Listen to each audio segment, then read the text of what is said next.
Hello everyone. आज का Python programme जो हम सॉल्व करने वाले हैं ये एक बहुत अच्छा एग्जांपल है इफ़ एल्स ब्लॉक पाइथन में कैसे लिखा जाता है उसको समझने के लिए। यहाँ पर ये बहुत एक सिंपल सा प्रोग्राम है और मैं पहले ही num1 num2 ये दोनों वेरिएबल डिक्लेयर कर रही हूँ क्योंकि इस सिंपल प्रोग्राम में हमें समझना है कि मैक्सिमम ऑफ टू नंबर्स ये कैसे हम फाइंड करते हैं। तो यहाँ पर इफ़ ये जो ब्लॉक है इसका मतलब क्या है, अगर। इस तरह से हम इसको इंग्लिश सेंटेंस को फॉर्म कर सकते हैं।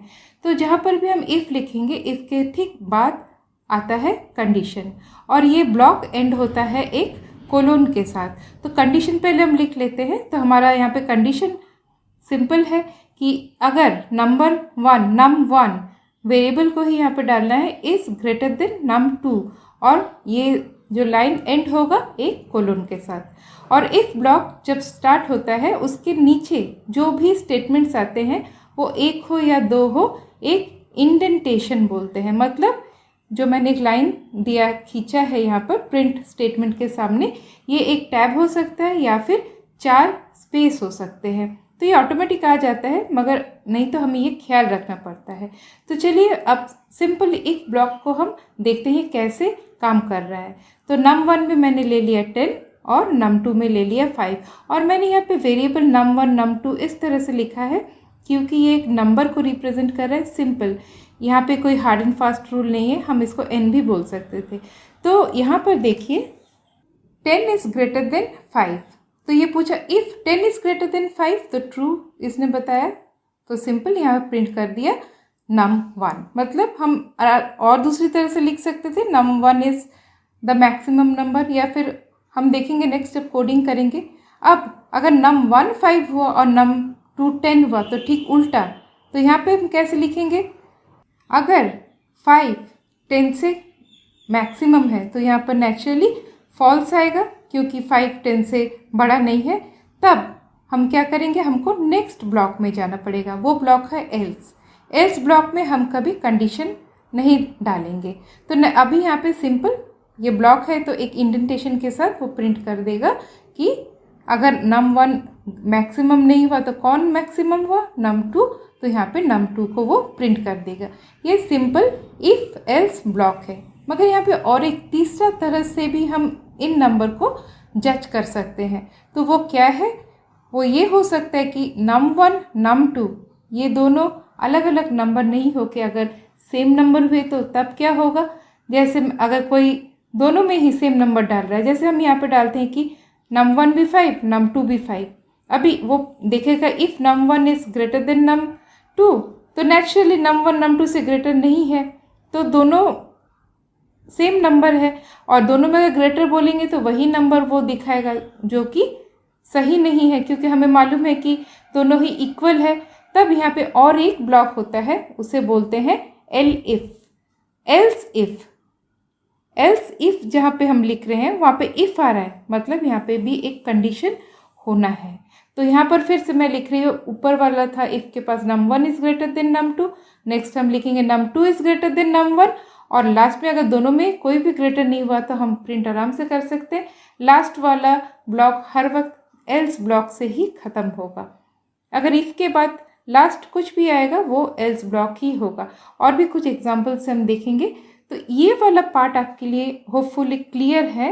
अब ये जो इफ़ एलिफ और एल्स ये जो ब्लॉक है ये डिपेंड करते हैं कि कितने कंडीशंस आ रहे हैं। जैसे हम ग्रेड निकालते हैं, इस तरह के और भी प्रोग्राम्स होते हैं जहाँ पर more than 2 more than 3 condition होते हैं। अगर एक कंडीशन हुआ तो सिंपल हम इफ़ डालेंगे और डन।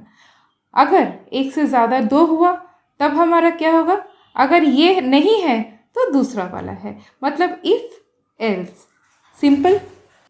और अगर 2 से ज़्यादा हुआ, सपोज 7 कंडीशंस हैं, तब क्या होगा, एक इफ़ तो होना ही है, उसके बाद एलिफ, उसके बाद एल्स एक होना ही है क्योंकि 2 के लिए फर्स्ट हम इफ़ को लेके चलेंगे, उसके बाद हम सेकंड कंडीशन के एल्स और बाकी जितने भी रह रहे हैं उनके लिए हम एल इफ़।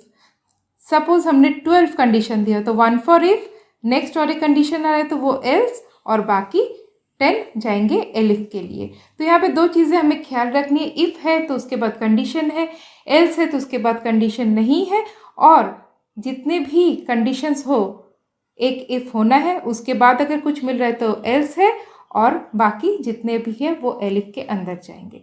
तो चलिए प्रोग्राम कोडिंग को हम देख लेते हैं। तो यहाँ पर as per Python rules input ये क्या है, ये एक कीवर्ड या फिर हम बोलते हैं ये एक फंक्शन है। तो फंक्शन में हम यूज़र से एक इनपुट मांगेंगे, और इनपुट जो ये फंक्शन है ये जो भी इनपुट लेता है वो एक स्ट्रिंग के फॉर्म में लेता है, स्ट्रिंग टाइप होता है, मतलब हम उसको कैलकुलेट नहीं कर सकते। तो उसको हमें पहले कन्वर्ट करना है फ्लोट में, या फिर इंट में हम कन्वर्ट कर सकते हैं, उसके बाद हमें वेरिएबल में उस नंबर को डालना है। तो इस तरह से हमें फर्स्ट नंबर ले लिया, तो फर्स्ट नंबर इनपुट लिया, तो सेकंड नंबर भी हम सेम तरीके से ले सकते हैं।